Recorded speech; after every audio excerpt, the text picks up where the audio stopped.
Hello बच्चों, very good afternoon. कैसे हैं?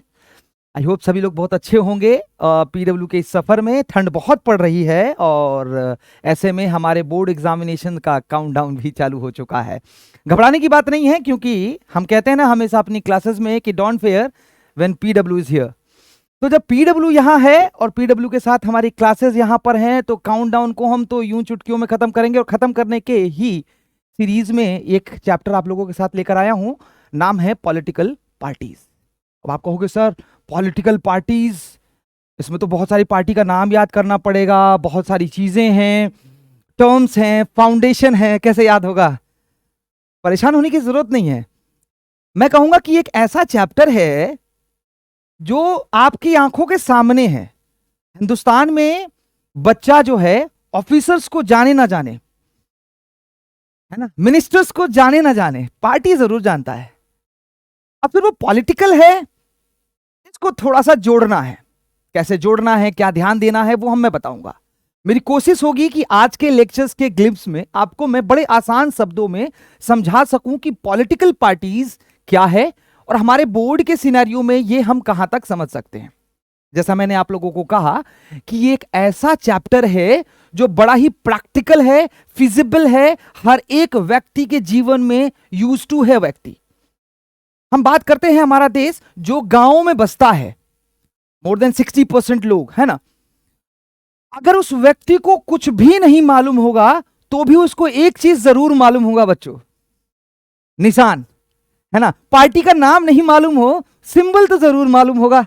तो वो ये जरूर जानता है कि पंजे पे लगाना है, कमल को खिलाना है, झाड़ू उठाना है या कुछ और बनाना है ना। तो जो कुछ भी करना है मेरे प्यारे बच्चों, लेकिन उसको इतना जरूर मालूम है। अच्छा, दूसरी तरफ हमें एक और चीज ऐड ऑन होती है। वो क्या ऐड ऑन होती है कि पार्टी वैल्यू।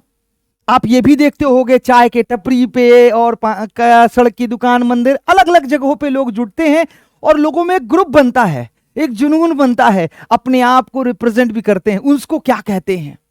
उसको भी कहते हैं, एनसीईआरटी में एक टर्म है, अभी आगे की स्लाइड में सुनेंगे, समझेंगे और आपको बताएंगे भी, है ना। तो बहुत सारी चीजें हैं, इंटरेस्टिंग लाइफ से इसको जोड़ के पढ़ना है और समझेंगे। तो मैं आपको बताना चाहूंगा कि एनसीईआरटी के इस कंटेक्स्ट के अंदर मैक्सिमम चीजें जो है ना, वो आप देखते हो, समझते हो, जीते हो। बस उसको एक वर्ड के साथ, एक डेफिनेशन के साथ, एक डिफाइन के साथ समझ लेना है।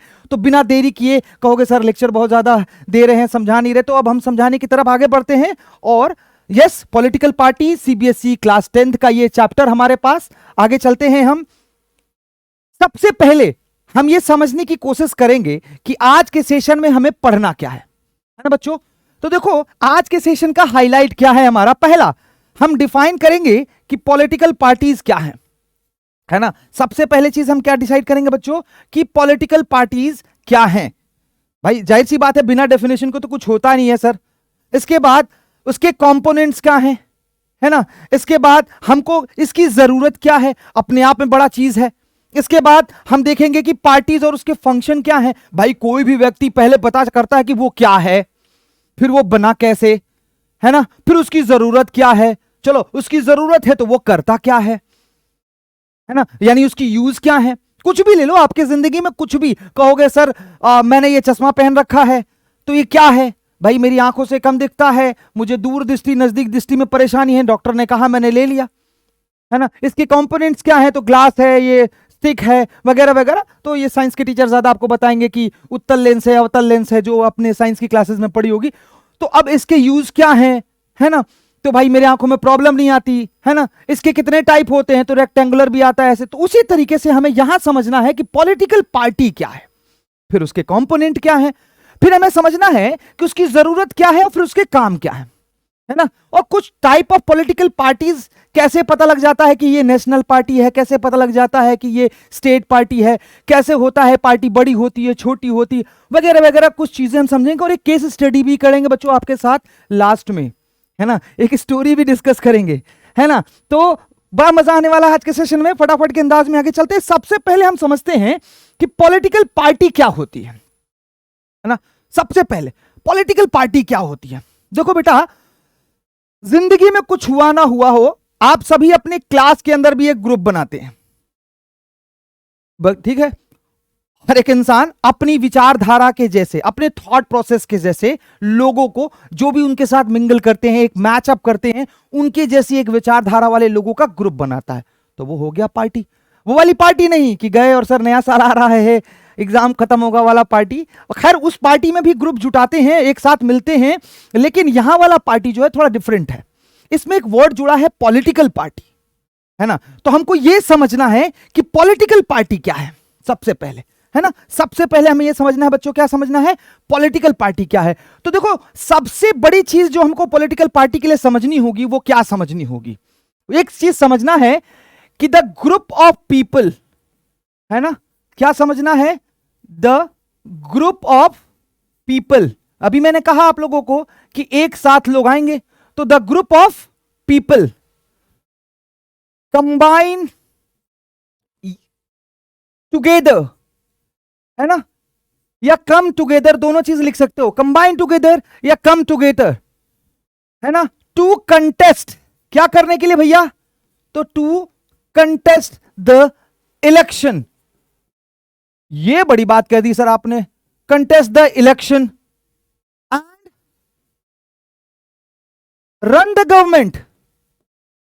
ये तो मोटा मोटी बात बताई बेटा मैंने आपको, इतने छोटे से काम नहीं होते इसके। ये तो मोटा मोटी बात मैंने आपको बताई कि group of people come together, एक साथ आए, कंबाइन को टुगेदर कर लिया हमने, है ना, क्या कर लिया, कंबाइन कर लिया हमने एक साथ, है ना।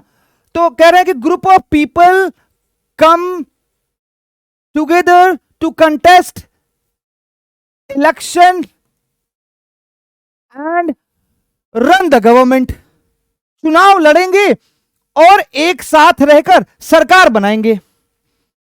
अब एक लोकतांत्रिक देश के अंदर सबसे जरूरी क्या है भाई, लोकतांत्रिक देश के अंदर लोकतंत्र ही नहीं होगा अगर चुनाव नहीं होगा, है ना। अब चुनाव नहीं होगा कैसे, क्योंकि पॉलिटिकल पार्टी नहीं है। अब पॉलिटिकल पार्टी ही नहीं है तो चुनाव होगा कैसे, है ना।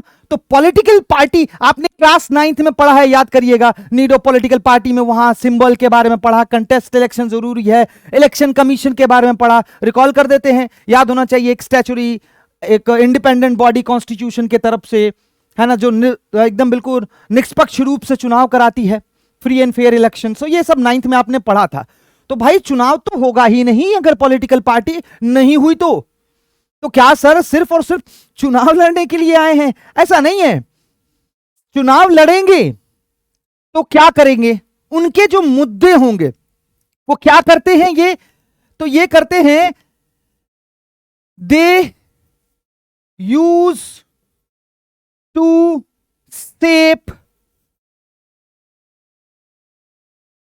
क्या करते हैं बच्चों, पब्लिक ओपिनियन, है ना। अब ये पब्लिक ओपिनियन शेप कर रहे हैं, कह रहा है कि they use to shape public opinion, ये पब्लिक ओपिनियन शेप करते हैं सर, कह रहे हैं कैसे भाई, तो भाई by making views in the manifesto. अब ये क्या बात कह दी सर आपने मैनिफेस्टो वाली, भाई देखो कोई भी पॉलिटिकल पार्टी आती है, कहती है हमको वोट दो, है ना। गांव में भी आपने देखा होगा, चाचा दादा हमको वोट दे दीजिए। अब वोट देने के लिए आपको वो क्यों वोट देगा, है ना। कुछ बच्चे कहेंगे कि मुझे कुछ फायदा दे देगा। खैर एज अ वोटर आपको कोई वोट, आपके पास कोई वोट लेने आए तो आपको वोट क्यों देना है, रीजन चाहिए ना आपको। किसी ने कहा चलो हम शिक्षा फ्री कर देंगे, किसी ने कहा हम स्वास्थ्य फ्री कर देंगे, किसी ने कहा कि हम रोजगार इतना दे देंगे, किसी ने कुछ भी, मतलब नीड ऑफ द पीपल को समझे और उसी नीड ऑफ द पीपल के जरिए वो अपना मैनिफेस्टो देते हैं कि हम आए तो हम ये करेंगे, हम आए तो हम वो करेंगे, XYZ करके देंगे। तो ये हुआ मैनिफेस्टो जो चुनाव के पहले एक पॉलिटिकल पार्टी एक व्यक्ति को देती है कि भाई अगर हम जीते तो हम ये करेंगे। चलिए थोड़ा सा आगे इसको और समझने की कोशिश करते हैं कि भाई हमें, ये तो हमने समझा कि एक ग्रुप ऑफ द पीपल जो एक विजन, अब देखो इसमें समझने की बात है कि पॉलिटिकल पार्टी में लोग जो है एक विजन के नहीं होंगे तो कोई डिसीजन इतने बड़े देश में कैसे लिया जा सकता है। तो उनका जो विजन होगा, उनका जो थॉट प्रोसेस होगा, उनकी जो डिजाइनिंग होगी, उनकी जो व्यू होगी वो कलेक्टिव होगी, तभी जाकर एक बड़ा देश, एक बड़ी संस्था, एक बड़ा डिसीजन बन पाता है। अब हम समझेंगे कि सर पॉलिटिकल पार्टी के बगैर भी तो एक काम हो सकता है। नहीं भैया, नहीं हो सकता। कैसे? चलिए फटाफट के अंदाज में इसको भी हम समझ लेते हैं कि क्यों नहीं हो सकता। अच्छा भैया, सर ने कहा कि नहीं हो सकता, तो क्यों नहीं हो सकता? देखो भाई, मोनार्की है अपने पास, जो हम पहले से जानते हैं, राजा वाला सिस्टम। इसमें क्या होता था? सेंटर ऑफ द पावर एक आदमी के हाथ में होता था। अब आप ऐसा सोच लो कि मैं कहीं का राजा हूं, है ना? वो बाहुबली वाली मूवी याद कर लीजिए, इतना अच्छे बाहुबली थे और माहिष्मति का राजा कोई और बन गया। और एक इसी स्टोरी को मैं हर जगह लूंगा आपसे, है ना? तो राजा ने कह दिया मार दो, उतने एक्टिव आदमी को मार दिया गया और उसी के आदमी ने मार दिया। अब एक राजा खुद ही जब लॉ बनाएगा तो वो उसको कभी चैलेंज होने नहीं देगा। मुझे ही लॉ बनाना है, मुझे ही लॉ एक्टिव करना है, मुझे ही उसको जुडिशरी के रूप में ना इनेक्ट करना है और उस पर डिसीजंस देने हैं। तो मुझे नहीं लगता कि मैं अपने ही लॉ, अपने ही बनाए हुए नियम को चैलेंज होने दूंगा। और एक आदमी के हाथ में पावर बहुत ज्यादा होता है। अब जैसे देखो यहीं पर है, मैं क्लासेस ले रहा हूं, आप देख रहे हो, आपके फीडबैक को कोई और देख रहा है, फिर उसके जरिए मुझे कनेक्ट किया जा रहा है। तो एक डेमोक्रेटिक सिस्टम है, ताकि आपके व्यू, आपके एक्सपेक्टेशंस, आपके बिलीव, आपके जो प्यार हैं पीडब्ल्यू के लिए, इन सबको कनेक्ट करके एक बड़ा टीम इतनी जल्दी बढ़ते जा रहे हैं। आप भी अच्छे हो रहे हो, हम भी अच्छे हो रहे हैं। क्यों? क्योंकि मुझे मालूम है कि अगर मैं यहां कोई मिस्टेक करता हूं, आप मिस्टेक करते हो, तो आपके पेरेंट्स आपके लिए हैं, हम हैं, है ना बच्चों? तो ये सारी चीजें जब हो रही हैं हम लोगों के साथ, क्यों हो रही हैं? क्योंकि एक डेमोक्रेटिक सेटअप है। मोनार्की में ऐसा पॉसिबल नहीं है। अब आया था फ्रेंच रिवॉल्यूशन वाला, याद करिए कि मोनार्क नहीं करेंगे, जिसको एब्सोल्यूट मोनार्क की जगह कॉन्स्टिट्यूशनल मोनार्की, कि सर कॉन्स्टिट्यूशनल मोनार्की करते हैं हम, है ना? तो कॉन्स्टिट्यूशनल मोनार्की क्या था? संविधान ला देंगे और राजा को कहेंगे चाचा थोड़ा सा कम पावर में आ जाओ आप। क्या हो जाओ चाचा, थोड़ा कम पावर में आ जाओ। याद करो कितना बवाल हुआ था फ्रांस की क्रांति और यूरोप वाला, आपने पढ़ा भी है, 9th में भी पढ़ा है, 10th के अंदर भी पढ़ा है। पावर का डिस्ट्रीब्यूशन कर देते हैं, कहते हैं भैया स्टेट जनरल स्टेट रहेगा, असेंबली रहेगी उसमें, है ना? तो जुडिशरी अलग देखेगी। तो इस तरीके से राजा के पावर को भी लिमिट कर देते हैं, पावर शेयरिंग थोड़ा सा करने लग जाते हैं। पहला क्लास है आपका पावर शेयरिंग। अब किसी भी एक राजा को पावर शेयरिंग पसंद नहीं आता। हम जिसमें रह रहे हैं उसको हम कहते हैं रिप्रेजेंटेटिव डेमोक्रेसी। कहोगे सर ये क्या है? भैया डेमोक्रेसी का ये बिगिनिंग है। जब हम कहते हैं कि to the people, for the people और बाय द पीपल, लोगों के लिए, लोगों के द्वारा, लोगों से ही।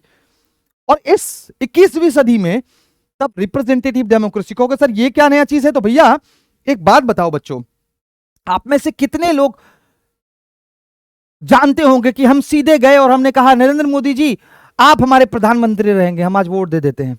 ऐसा नहीं होता, है ना? योगी आदित्यनाथ महाराज जी हमारे चीफ मिनिस्टर हैं उत्तर प्रदेश के, या आप जहां भी स्टेट में रहते होगे उस स्टेट के चीफ मिनिस्टर हैं, तो क्या आपने उनको सीधे चुना है? नहीं। एक इलेक्टोरल सिस्टम है, हम अपने कॉन्स्टिट्यूएंसी के एमपी और एमएलए को चुनते हैं, वो अपने रिप्रेजेंटेटिव को चुनते हैं। तो when representative has been chosen by the people, to the people, for their representation of the people, है ना? प्रतिनिधि मंडल बनता जा रहा है। मेरे काम को करने के लिए हमारे प्रतिनिधि, उनको असिस्ट करने के लिए उनका प्रतिनिधि, उनको अमेंड करने के लिए, समझाने के लिए उनका प्रतिनिधि। इसको आसान करते हैं। अब इतना बड़ा चीज होना है सर, ये तो रिप्रेजेंटेशन का गोल गोल हो गया, कैसे होगा? आसान हो जाएगा। तो उस काम को करने के लिए बिना पॉलिटिकल पार्टी के काम नहीं हो सकता। क्योंकि समझिए, जब आपको अपना रिप्रेजेंटेटिव चुनना है यानी ग्रुप होगा, फिर उनके रिप्रेजेंटेटिव को चुनना है यानी फिर एक ग्रुप होगा जो अपने ऊपर वाले को चुनेगा। तो आप जरा सोचिए कि कोई इंडिविजुअल व्यक्ति कभी रिप्रेजेंटेटिव डेमोक्रेसी में बिना पॉलिटिकल पार्टी के एक मत में आएगा? एक सिचुएशन के बारे में हम डिस्कस करेंगे अभी आगे, तो आपको बहुत ज्यादा समझ में आने लगेगा पॉलिटिकल पार्टी की नीड के बारे में, है ना? अब देखिए कंपोनेंट ऑफ पॉलिटिकल पार्टी को समझेंगे, लेकिन उसके पहले मैं एक स्टोरी थोड़ा सा आपको समझाता हूं। मान लीजिए कि किसी देश में पॉलिटिकल पार्टी नहीं है, या किसी राज्य में पॉलिटिकल पार्टी नहीं है, चुनाव हुए। अब बहुमत का आंकड़ा, जिसको आप मेजोरिटी कहते हो कि सर मेजोरिटी चाहिए, है ना, सरकार बनाने के लिए। भाई जीत तो सारे लोग गए, मान लो 270 चाहिए, 273 चाहिए, वो मिल गया, है ना? सारी जगह से कोई ना कोई जीता, पर वो सभी इंडिपेंडेंट हैं। अब इंडिपेंडेंट लोग एक कलेक्टिव थॉट पे नहीं आएंगे। मैं ही रहूंगा तो मैं कहूंगा मैं ही सीएम बनूंगा, मैं ही पीएम बनूंगा, तुम्हें क्यों बनाऊं, है ना? मैं अपनी कॉन्स्टिट्यूएंसी से आया हूं, मतलब क्लासेस हो जाएंगी। तो ऐसे में आप ये बात समझो कि डेवलपमेंट गोल, कंट्री, देश, यूनिटी सब खत्म हो जाएगा, क्योंकि वहां सभी व्यक्ति अपने के लिए लड़ने लगेंगे, मैं क्यों नहीं। तो कलेक्टिव थॉट, देश, पीस, हार्मोनी, यूनिटी, ये सब कहीं खो जाएगा, है ना। तो इसलिए पॉलिटिकल पार्टी की जरूरत है to contest the election, to form the government, to run the country, to make the law. ये सारी चीजें आगे हम समझेंगे। अब हम समझते हैं कि पॉलिटिकल पार्टी क्या थी, वो तो हमने समझा, ग्रुप के साथ जो इलेक्शन लड़ते हैं। अब हम समझेंगे कि इसके कंपोनेंट क्या होते हैं। देखो बेटा, इसके कंपोनेंट क्या है, तीन चीजें समझनी है सबसे जबरदस्त, है ना। सबसे पहला चीज होता है लीडर्स। क्या होते हैं? लीडर्स, है ना। सबसे पहला चीज क्या हो गया? लीडर्स। अब लीडर के बाद क्या होगा? लीडर के बाद क्या होगा? Active members. क्या होंगे? एक्टिव मेंबर्स, है ना, एक्टिव मेंबर्स। और उसके बाद क्या होगा? फॉलोअर्स, है ना, फॉलोअर्स। अब समझने की कोशिश करिए, यहां पर थोड़ा सा आसान चीज में समझते हैं कि सर ये क्या लिख दिया आपने कि तीन पार्ट। भाई किसी भी पार्टी के अंदर, पॉलिटिकल पार्टी तो बड़ी चीज हो गई, वो बनती कैसे है? उसमें तीन लोग होते हैं भाई। लीडर जो कोई भी डिसीजन लेता है उस पार्टी का, बड़ा व्यक्ति। आपने देखा होगा आज जनसभा हो रही है, फलाने नेता आ रहे हैं, बड़े मंत्री, प्रधानमंत्री, मुख्यमंत्री, है ना, बड़े अध्यक्ष। अब यहां पर दो तरीके का चीज होता है। यहां पर दो तरीके का चीज होता है। क्या दो तरीके का चीज होता है सर? जो पोस्ट होते हैं, एक तो सेलेक्टेड होता है और एक इलेक्टेड होता है। इलेक्टेड तो इलेक्शंस के जरिए होती है जो पब्लिक करते हैं, है ना। सेलेक्टेड जो होता है वो अपन करते हैं, पार्टी में मेंबर रह के, फॉलोअर बन के, उनके काम के हिसाब से सेलेक्टेड मेंबर्स। तो जैसे आपने देखा होगा, एक तो लीडर हो गए, वो मैंने अभी आपको बताया, जो बड़े नेता हो गए, कोई भी बड़े नेता, है ना, जो डिसीजन मेकर होते हैं, उनकी बातों का भी इसको चलो एक स्टोरी के जरिए समझ लेते हैं और आसान हो जाएगा, है ना। इसको और स्टोरी के जरिए समझ लेते हैं थोड़ा सा। अब देखो, मैंने कहा ना कि लीडर लाइक एमपी और एमएलए, ये सबसे बड़े नेता हैं, तो ये हो गए आपके लीडर्स, है ना। एक्टिव मेंबर्स जो ऑर्गेनाइज किए, पार्टिसिपेट किए, डिसीजन किए। अब आ जाते हैं उस वाले कहानी पे फिर से, मैंने कहा ना कटप्पा बाहुबली वाला बड़ा फेमस है, उस पर ही आ जाते हैं। याद होगा आपको बाहुबली, है ना। तो वो एक राजा, मतलब राजा मत समझिएगा यहां पर, ऐसा समझिए कि वो लीडर है, उसने कोई डिसीजन लिया। अब उनकी जगह पे जो बैठे उन्होंने डिसीजन ले लिया। उन्होंने क्या कहा? कटप्पा को कहा कि जाओ बाहुबली को मार दो। तो एक्टिव मेंबर ऐसे व्यक्ति होते हैं जो ब्लाइंडली फॉलो करते हैं, है ना, पार्टी सिस्टम्स को ब्लाइंडली फॉलो करते हैं। और यहीं से एक चीज निकल कर आती है जिसको हम लोग कहते हैं, कमॉन, सब लोगों को याद होना चाहिए, पार्टीशनशिप, है ना बच्चों। पार्टीशनशिप अगर आप लोगों को याद हो तो, पार्टीशनशिप एक होती है जब कोई व्यक्ति किसी पॉलिटिकल पार्टी के प्रति इतना आसक्त हो जाता है, इतना अपने आप को अटैच कर लेता है कि सिर्फ पॉजिटिव पॉइंट उसके समझ में आते हैं और उसी को वो डिफेंड करता है। अक्सर एक्टिव मेंबर्स और फॉलोअर्स ऐसे कैटेगरीज में आते हैं।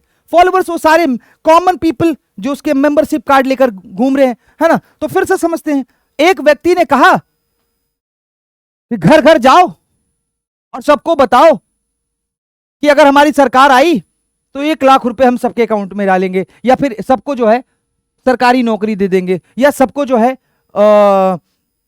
एजुकेशन फ्री कर देंगे, या 5 लाख तक का बीमा फ्री कर देंगे, या फिर XYZ कर देंगे, कुछ भी। एक्टिव लीडर ने जाकर, ये सबसे बड़े लीडर ने कह दिया। अब एक्टिव मेंबर का काम होगा कि बड़ी बड़ी सभाएं करेंगे, पार्टिसिपेट करेंगे, अरेंजमेंट करेंगे कि कैसे ये बात जन जन तक पहुंचाई जाए। और वहां पर उनके काम को आसान कौन करेगा? फॉलोअर्स करेंगे।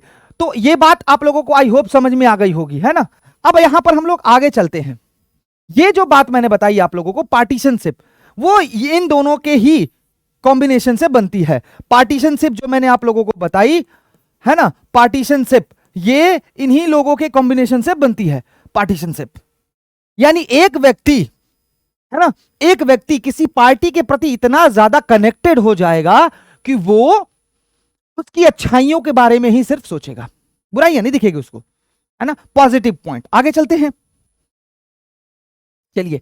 अब आ गया इंपॉर्टेंट चीज, हमने पढ़ा पॉलिटिकल पार्टी, है ना, हमने उसका डिफिनेशन देखा, अब उसके कंपोनेंट देखे।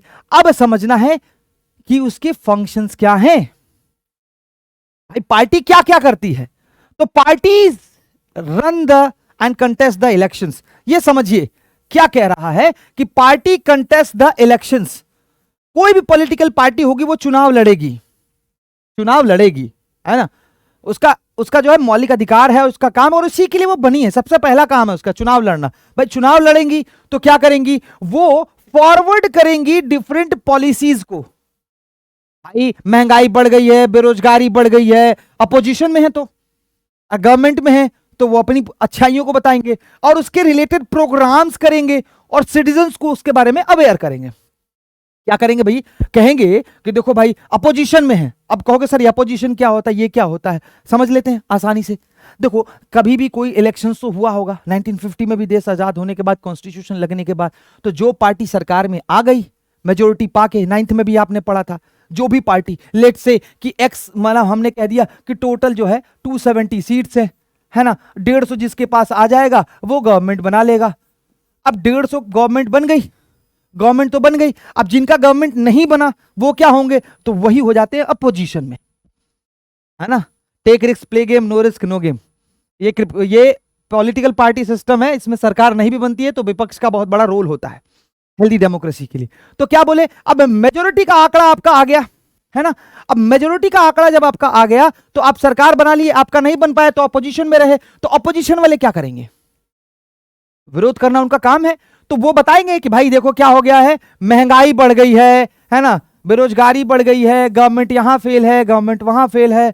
पार्टीज के इलेक्शन कंटेस्टेड वाले पॉइंट में, ये वाले पॉइंट में वो क्या करेंगे? डिफरेंट तरीके की पॉलिसीज के ऊपर प्रोग्राम करेंगे और एक्शन लेंगे। इसी तरीके से अगर सरकार में है तो वो अपनी उपलब्धि गिनाएंगे। क्लियर बात? चलिए अब कह रहा है कि they play a decisive role in making law for the citizen. अब यह समझना, यहां कई बच्चे कंफ्यूज ये होते हैं कि सर क्या सिर्फ और सिर्फ जो सरकार में है वही लॉ बनाता है? नहीं बेटा, किसी भी तरीके के लोकतांत्रिक व्यवस्थाओं में कोई भी सरकार में डिसिसिव रोल लेने के लिए, निर्णायक रोल लेने के लिए, कानून बनाने के लिए, संशोधन करने के लिए, नए नियम बनाने के लिए, उस पार्लियामेंट के अंदर या उस लेजिस्लेटिव असेंबली के अंदर दोनों ही अपोजिट हो या गवर्नमेंट के लोग हों, जितने लोग जीत कर गए हैं सभी लोगों का अहम योगदान होता है। इसीलिए लोकतांत्रिक व्यवस्थाओं में संसद और विधानसभाओं को पवित्र मंदिर कहा जाता है ना बेटा।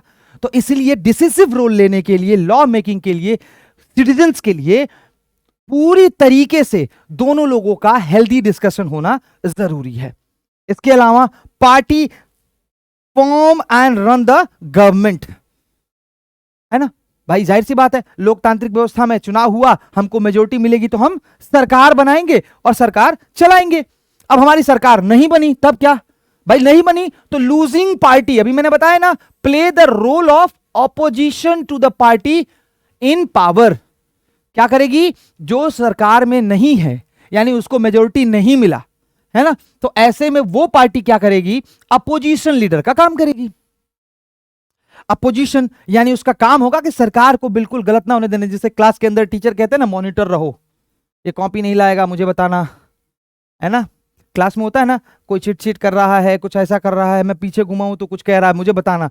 तो उनका काम है कि जनता के लिए जितने भी काम और दायित्व दिए गए, सरकार अगर उससे कहीं भी चूक करती है, गड़बड़ करती है, गलत करती है, अच्छा नहीं करती है, तो वो बताएं कि तुम ये गलत कर रहे हो, तुम्हें ऐसे करना चाहिए, है ना।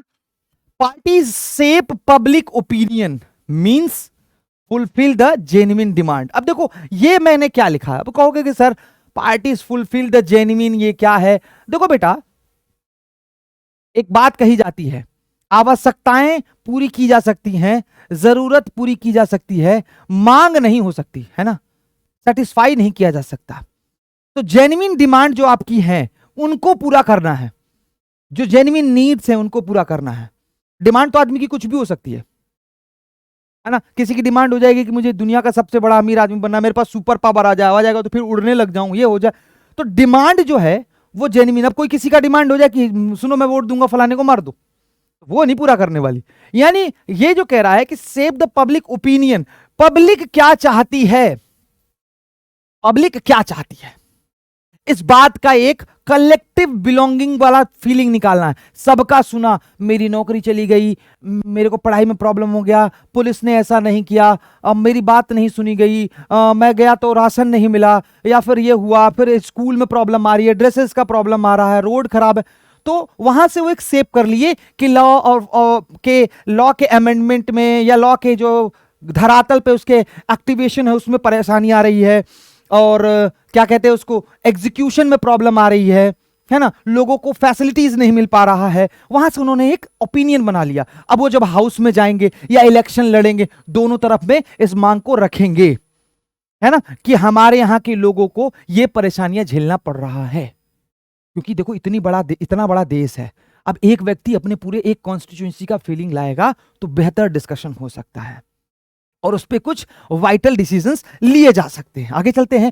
Parties provide opportunity to access the government machineries and welfare scheme. अब ये क्या है भाई? पार्टी के जरिए ही आपको एक ऐसा मौका मिलेगा जिसके जरिए आप क्या कर सकते हैं, गवर्नमेंट मशीनरीज का मतलब संस्थाएं जो हैं, है ना, आपका ब्लॉक लेवल से लेके विलेज लेवल से लेके सेंटर लेवल तक जितनी भी संस्थाएं बनाई गई, इंस्टीट्यूट बनाई गई हैं, सिस्टम बनाए गए गवर्नेंस के, उसको आप एक्सेस कर सकें, इस्तेमाल कर सकें। इस्तेमाल का मतलब अपने फायदे के लिए नहीं, ताकि आप क्या करें, वेलफेयर स्कीम को प्रोवाइड कर सकें। एग्जाम्पल के लिए वेलफेयर स्कीम कई है, जैसे आप लोगों ने पढ़ा होगा, आपके रिकॉल करा देता हूं, आप लोगों को याद ना हो अगर, तो हम लोगों ने इकोनॉमिक्स में पढ़ा है, ज्योग्राफी में भी पढ़ा है, पायस।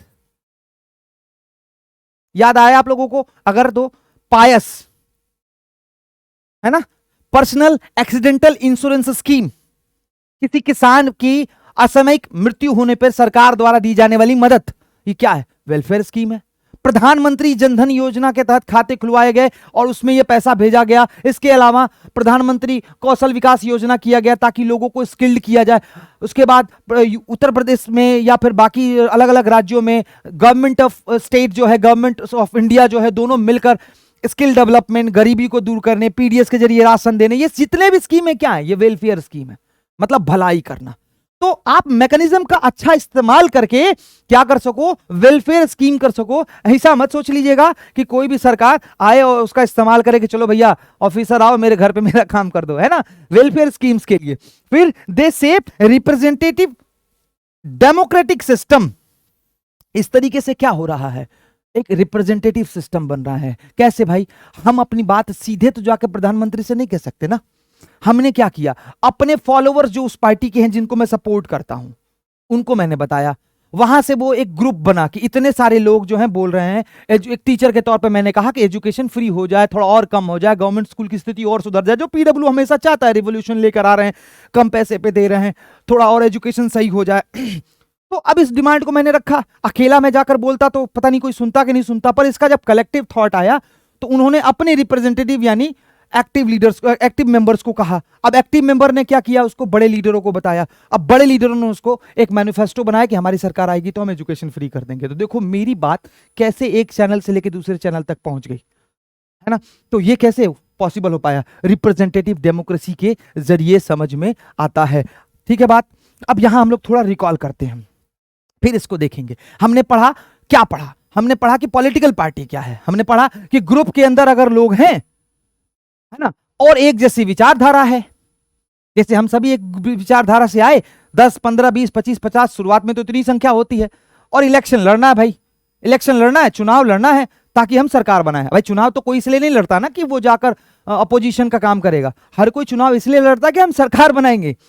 तो सरकार बनानी है, देश चलाना है, जनता का भलाई करना है ना। बहुत सारे पॉइंट हमने पढ़ी, पब्लिक ओपिनियन सेव करना, वेलफेयर फंड्स लाने हैं, स्कीम्स निकालने हैं, जनता का विकास करना है, देश का विकास करना, देश की उन्नति को मेंटेन करना है, सारे के सारे सिस्टम ऑफ गवर्नेंस को अच्छा करना है, कैसे और अच्छा नया एग्जीक्यूशन हो सके, जॉब अपॉर्चुनिटी बन सके, डेवलपमेंट प्लान्स हो सके, वेलफेयर स्कीम्स क्रिएट हो सके, सारी चीजों को इंटीग्रेट करना है ना, बिना अपने देश की यूनिटी, इंटीग्रिटी और कल्चर को बर्बाद हुए देने। तो ये सारा काम करना है, छोटा मोटा काम नहीं होता, बहुत बड़ा काम है। ठीक है। उसके बाद हमने पढ़ा कि उसके जो है कंपोनेंट क्या है, तो हमने 3 पढ़ा। कम ऑन याद करिए, बड़ा वाला, है ना, कटप्पा वाली कहानी से भी याद कर सकते हैं, बड़े लीडर्स, एक्टिव मेंबर्स और फॉलोअर्स।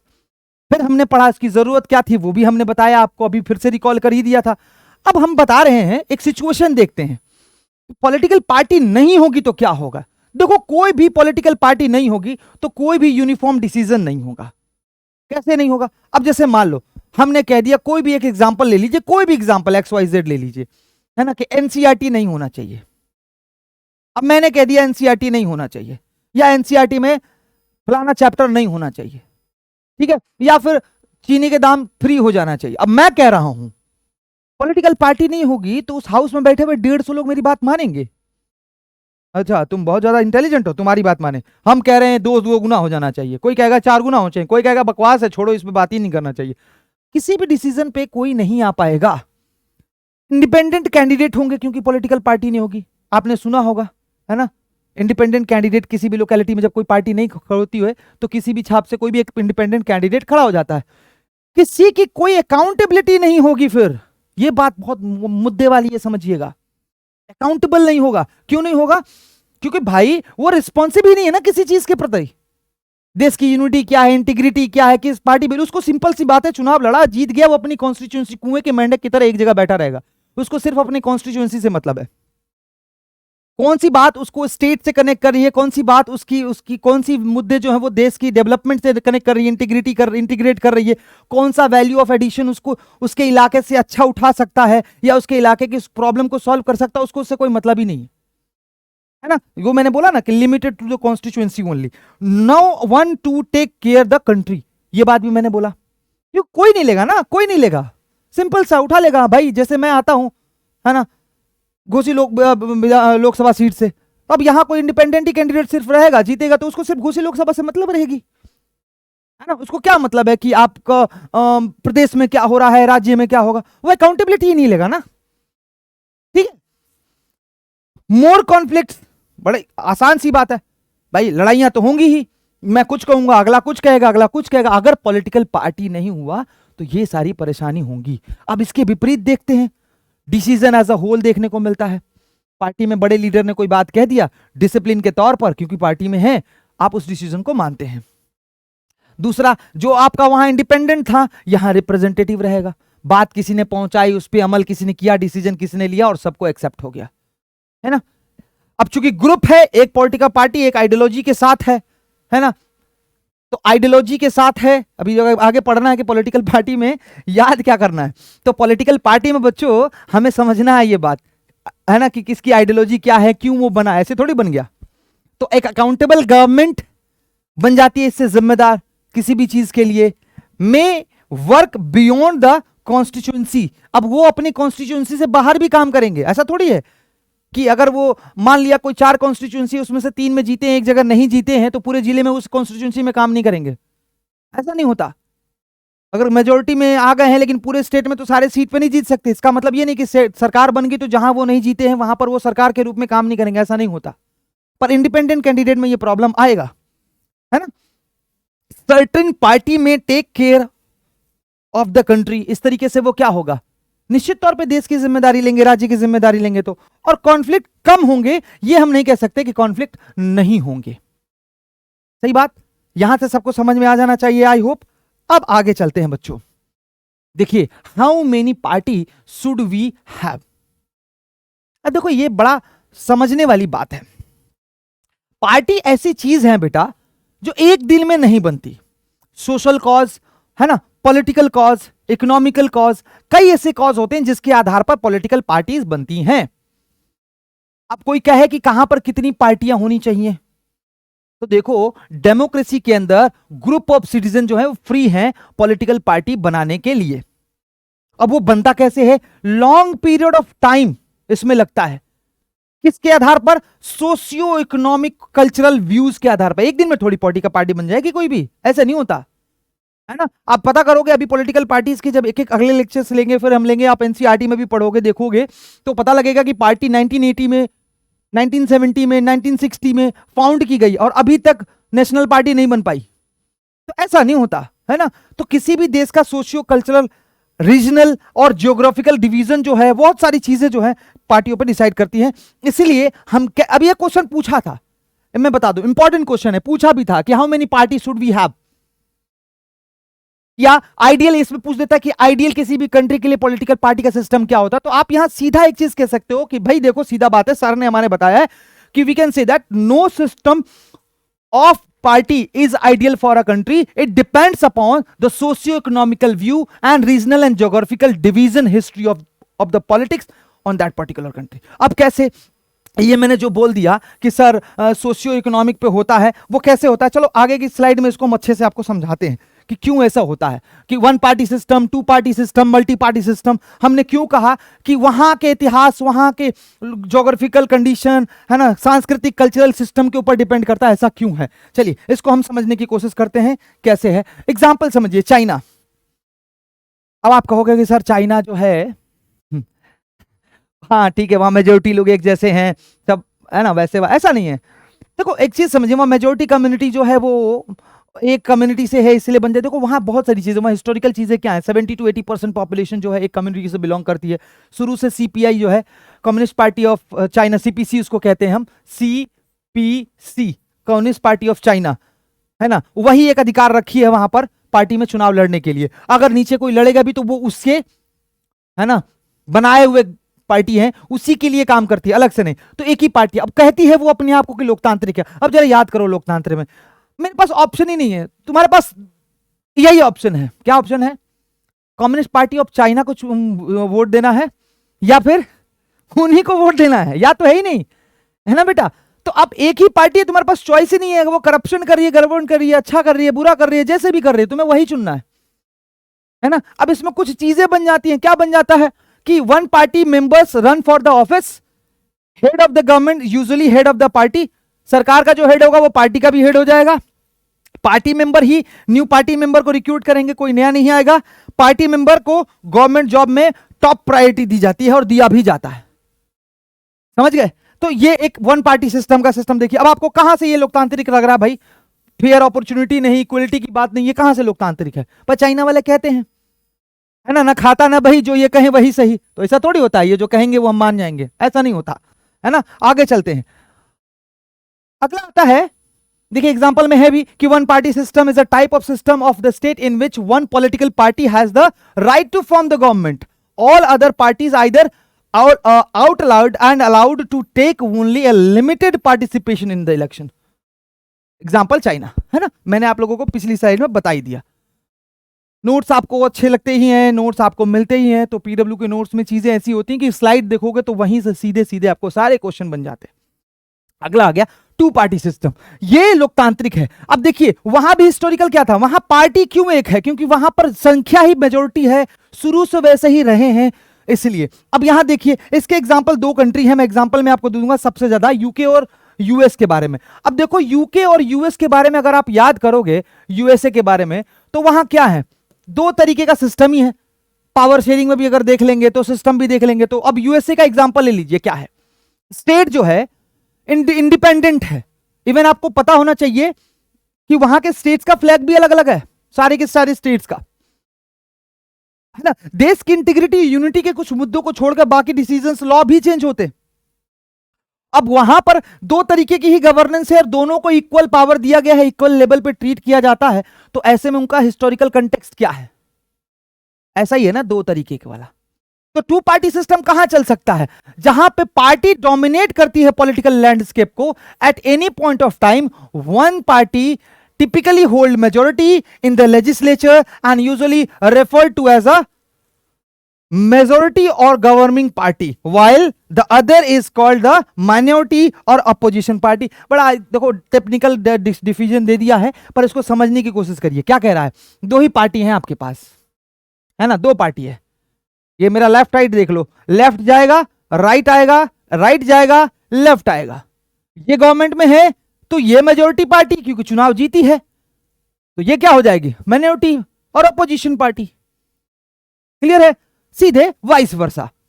ऐसा कहां कहां है? एग्जांपल में यहां दिया हुआ है, United kingdom, Zimbabwe, USA, Jamaica और माल्टा, ये सारे कंट्रीज हैं जहां देखने को मिलता है ना। अब ये आ गया देश रंगीला रंगीला, हमारा कल्चरल डाइवर्सिटी, विविधताओं का देश हमारा भारत, मल्टी पार्टी सिस्टम।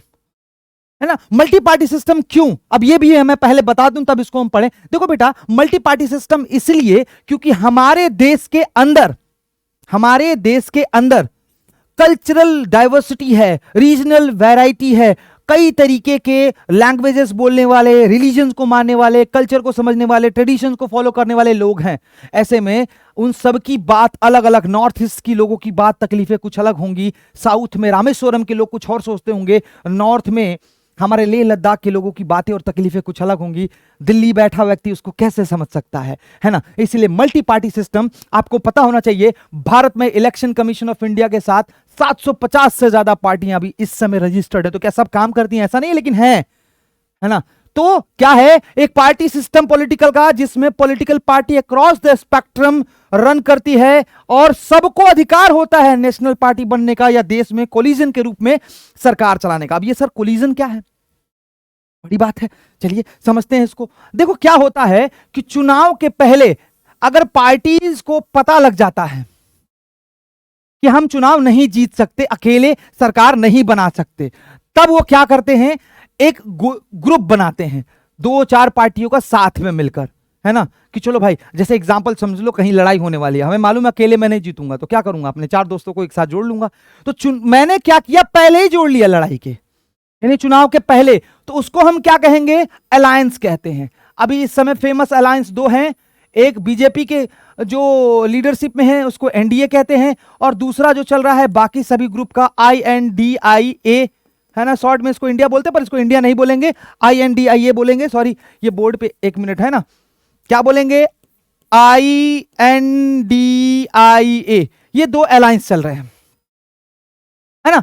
अब क्या है कि अब अगर तो मैंने कहा कि चुनाव जीतने से पहले पता लग गया तो हम अलायंस बना लिए। अब चुनाव खत्म हो गया पर किसी को मेजोरिटी नहीं मिला। अब उसमें 2 ही ऑप्शन है, या तो एक दूसरे के साथ जुड़ के मेजोरिटी पूरा कर लो, और या तो फिर से चुनाव कराओ। तो फिर से चुनाव कराना कॉस्टली है, पता नहीं तुमको जितना मिला उतना फिर मिलेगा कि नहीं मिलेगा। तो जब चुनाव के बाद 2 या 2 से अधिक पार्टियां एक साथ जुड़कर सरकार बनाती हैं तो वो क्या कहलाता है, गठबंधन, coalition. I hope it is clear to you all. आगे चलते हैं, है ना। अब आ गया नेशनल पार्टी कैसे बनती है, कोई भी पार्टी, बहुत ध्यान से समझिएगा बेटा, निचोड़ है इसका। नेशनल पार्टी कैसे बनती है, एक पार्टी सिक्योर करेगी जब 6% सीट, कितना, 6% वोट, 6%। अब इसको ऐसे समझिए, मान लीजिए कि एक देश है ना, इस देश के अंदर टोटल कितने हैं, 100 वोट्स हैं, मान लेते हैं 100 वोट्स हैं।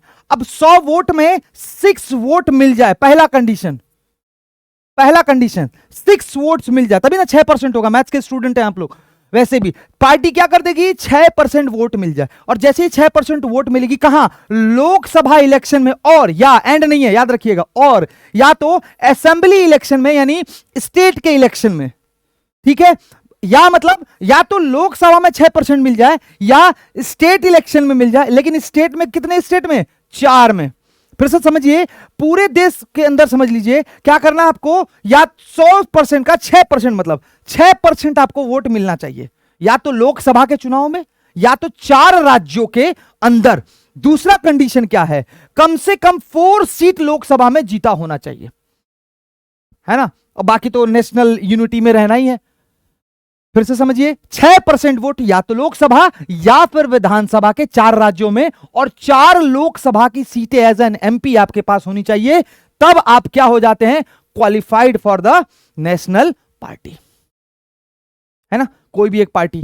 तो इस पहले शुरुआत में आपके NCERT के अकॉर्डिंगली 7 पार्टियां नेशनल हैं, अभी उसमें से 2 हट गई हैं, है ना, 2 क्या 3 हट गई हैं, लेकिन अभी आपको उसको हटाना नहीं है क्योंकि NCERT में है वो और बोर्ड में आएगा, है ना। एक नेशनल पीपल पार्टी कुछ करके और एक आम आदमी पार्टी करके जुड़ गई है इस समय, पर वो जुड़ा नहीं है तो आपको समझना नहीं है उसके बारे में। फिलहाल ये समझना है कि 6% वोट लोकसभा के चुनाव में या विधानसभा के चुनाव में मिलने चाहिए। दूसरा, 4 राज्यों में 6% हो, या और दूसरा क्या चीज है, लोकसभा में 4 सीट भी होनी चाहिए, तब जाकर वो क्या हो जाएगी, एक नेशनल पार्टी हो जाएगी। ठीक है बात बच्चों, आगे आ जाते हैं।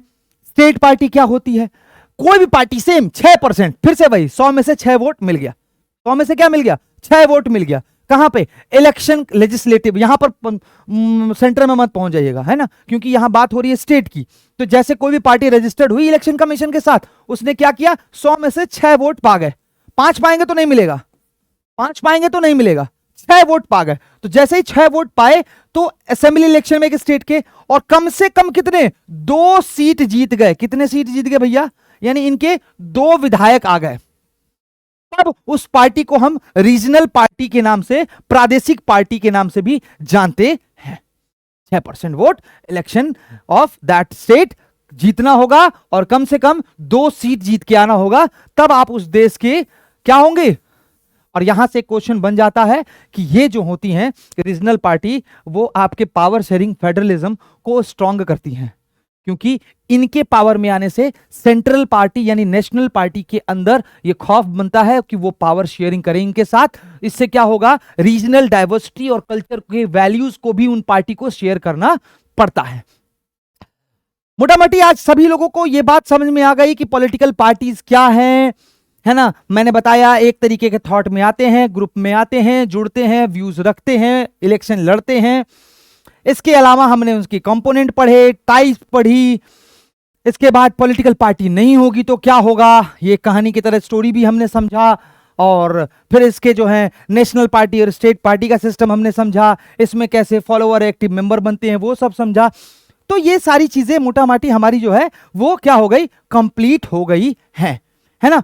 यहां पर आगे मैं आप लोगों को छोड़े जाऊंगा आज की क्लास के अंदर कि आपको समझना है ऑन द एनसीईआरटी, है ना बच्चों, थ्रू द एनसीईआरटी सॉरी, कि ये सिंबल किसके हैं। नेशनल पार्टी के सिंबल हैं। और फिर अगले लेक्चर में हम समझेंगे, ये आपका होमवर्क है, समझ लीजिए, है ना, गृह कार्य, कि नेशनल पार्टीज के ये सिंबल किसके किसके हैं। अभी देखकर तो सबको समझ में आ रहा है, ये कांग्रेस है, ये बीजेपी है, सीपीआई, ये सीपीआईएम है, एनसीपी है, बीएसपी है। मैं एक बार बता दिया ऐसे देखकर, लेकिन आपको इसको देखना है, लिखना है, करना है, डाउट नोट्स करने हैं, कनेक्ट रहना है पीडब्ल्यू के साथ, है ना। जम के तैयारी करनी है, जम के तैयारी करनी है। क्यों बेटा, क्योंकि एग्जाम अब नजदीक है ना। क्यों, क्या कहते हैं हम अपने पीडब्ल्यू के बच्चों के साथ हमेशा एक बात कहते रहते हैं कि don't fear when PW is here. और याद रखिए बच्चों के लिए हम ये क्या कहते हैं, हमेशा एक डायलॉग बच्चों के साथ रिपीट करते हैं कि वो खुद ही तय करते हैं मंजिल आसमानों की, परिंदों को नहीं दी जाती है तालीम उड़ानों की, और रखते हैं हौसला जो आसमां को छूने की, उन्हें नहीं होती है परवाह कहीं गिर जाने की। तो गिरने की परवाह नहीं करिएगा, पीडब्ल्यू आपके साथ है पूरी तरीके से, स्टडी मटेरियल्स के साथ, क्लासेस के साथ, डाउट्स के साथ। आज के लिए मैं नागभूषण पांडे आप लोगों से यहीं विदा लूंगा। अगले सेशन में हम लोग फिर मिलेंगे और फिर इसको रैप अप करेंगे, आगे फॉरवर्ड करेंगे। तब तक के लिए जय Hind, love you all, keep learning, stay connected with PW. Thank you so much.